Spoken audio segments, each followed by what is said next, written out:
Alright guys, welcome back to another episode. I have Alex Bolden here again with me, and today we're going to talk about bait modification. So this is something that I'm pretty passionate about and something that Alex has really honed in. He's actually a little bit better of an angler, and I will admit that on camera. He's also 23, so keep that in mind. But he's been fishing a lot longer, so I'm going to go ahead and let him talk about his modifications, and then if I see anything that he missed, I'll go and talk about mine. So Alex, which bait do you want to start off with? I'll start off out with the frog. This is a little bit different than what I throw. I throw a normal like walking frog. I feel like I can put a little bit better action on it. So what I like to do, it doesn't matter which one, I always take a pair of scissors, and if it stops swinging here, on just one leg, and what I will do is I will take about a ½ inch off, and I will cut it. And what that will do, it'll make one leg shorter than the other, and it allows you to walk it one way easier, and then it's just pulling it back, and it seems like a more fluid motion. I saw this, and it was by Dean Rojas, which is one of the best frog fishermen on the planet. He has gone to say that he can catch fish on a frog in about 45-degree water, and I believe it because he is an animal when it comes to throwing this bait. Next is square bills. What we have here, it's an RC Rick Clunn square bill by Lucky Strike, and I don't know if you can hear this, but I'm shaking it, I'm holding everything together, it's completely silent. And this is actually my preference. Here's the other one. You can hear that, it's got rattles in it. My preference is to throw silent square bills. You're throwing it in shallower water, which means more sun's coming through and they're able to see it a little bit better rather than throwing, a deep diving crankbaits. Now my deep diving crankbaits, I've thrown both where they're silent and have rattles, and I seem to have better hookups and better fish with rattles out of deeper diving crankbaits. If you enjoy rattles and you catch fish on it and you're confident in it, throw it. Just what I'm telling you, there's more than one way to skin a cat. So one thing that I like to do to modify my crankbaits, I'll go ahead and replace these hooks on them, because a lot of times if you buy these cheap crankbaits, the hooks on them are jank and you will lose a lot of fish and they'll dull up quicker. So go with Mustad or VMC hooks. They both seem to work pretty well, and that's what I've learned over the years. And another thing to store these, if you guys want them to be tangle free, put your treble hooks like this and wrap a rubber band around them, and you can actually store them in like a jar if you want to, or if you guys have a little divider box, you can just put them in there in individual little slots, and it seems to work well. So that's what I've learned. So we're gonna go ahead and move on to the jig. One more thing to add to crankbaits. I actually don't replace my hooks as much as I should. For me, I use stock hooks, I'll sharpen them, and once they get dull, I will replace them, and then I will have to do, my tuning from there to get them honed in, making sure they're running true.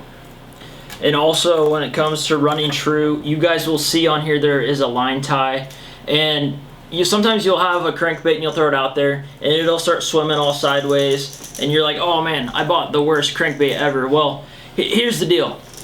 All you gotta do is take a pair of pliers and just twist that line tie ever so slightly in which direction that it's messing up on. It'll fix that awkward wobble on there. So be sure to check that out. And sometimes if you're fishing a rock embankment, or if you're fishing like some walls or something and you want it to hit off that wall, go ahead and take your plier and twist it in the direction of that wall, and whenever you cast it out there, it'll consistently bang up against the wall, and you'll get a little bit more bites with it.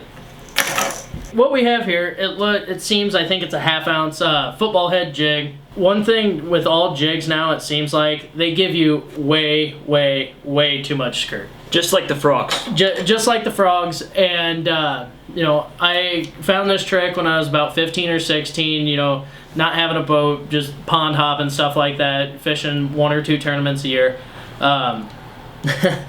And it makes a difference once you start doing it, and now it's just second nature. I open a jig out, I grab my scissors, and I go. So I'm going to go ahead and demonstrate my skipping jig one. And what I'll do is I'll find the bottom of my hook, and I'll cut it right there, straight line across. It will let my trailer actually do the work for me without the skirt hitting any of the tentacles or pinchers or what you have, But on my football heads, I like a little bit more bulky profile, so that way it grabs a little bit more attention down into your darker, deeper water.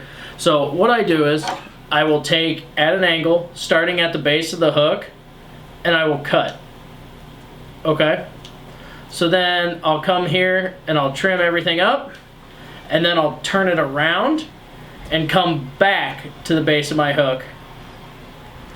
And basically what I'm doing is I made a V. So I cut this way and I cut this way, making a V, having a little bit more over the tip of my hook. And when I'm fishing deeper water with my football jig, what I'll do is I will find something that'll swim, like a rage crawl or something like this. BizBug makes Crafty Crawl and now your Cutter Crawl, which are great products. So this is a structure bug by Rage Tail, and what I'll do is I'll pull everything apart, make sure nothing's sticking together, and what this will do, it'll allow your bait to actually do the work for you.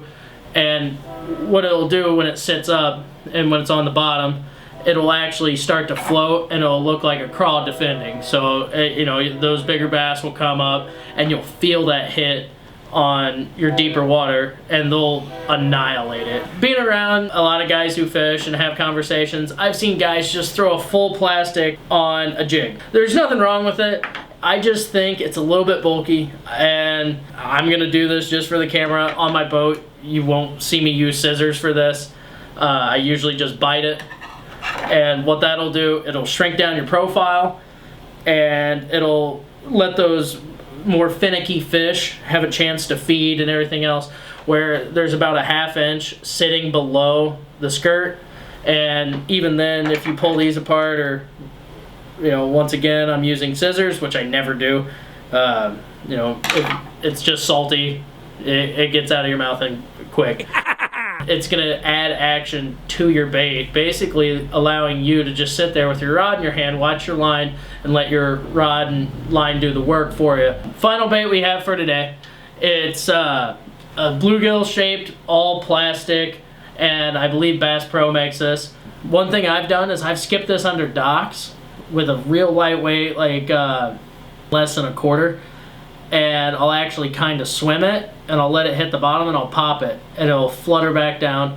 Caught a lot of fish on the big bites, warmouth, and you'll actually surprise yourself on fishing those shady pockets and being able to catch a fish in 4 feet of water or even less in the middle of summer, or at the beginning of summer when those fish are supposed to start heading out, gorging themselves on shad. And I throw it on my flipping sticks. Give it a try. If you don't have confidence in it, hang it up, go back to what you're confident in. That's the main thing that I feel. I'm confident in a range of baits.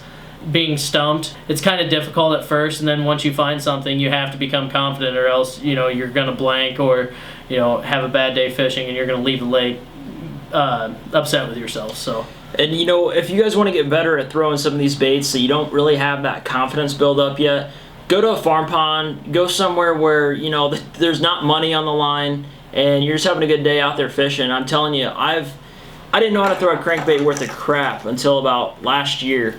And the thing is, it takes practice. If you guys want to learn how to throw a frog, a jig, it sounds easy, but you got to go out there and try it. Give it a shot. And it's one of those things, it's like, you fish with a guy who's been, doing tournaments and fishing off boats for a while now. You can put your bait in places that other people can't, which, some guy who comes out on the boat and fishes, twice, 3 times a summer, he's gonna hit the front post of that dock every single time.